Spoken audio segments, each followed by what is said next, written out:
Kusinda kwehlela kuthile somatuna olokhu ezama ukutakula umkhumbi ocwilayo selokhu ethathe njengesikhulu esiphezulu kwa-I-Eskom.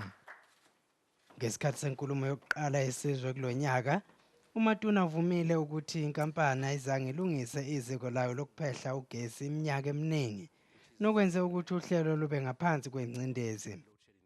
Our equipment has become so unreliable. The risk of breakdown is an ever-present reality, and that creates havoc for us.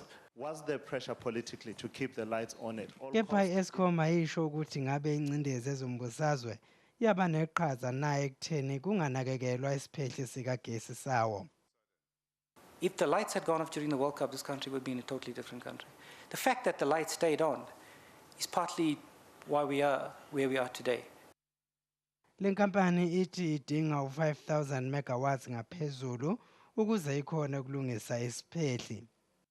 Kodwa-ke kumanje isiphakela isizwe ngogesi ongaphela noma yinini. Lokhu kufaka nokusebenzisa udizili odla imali engu-1 billion wamarandi ngenyanga.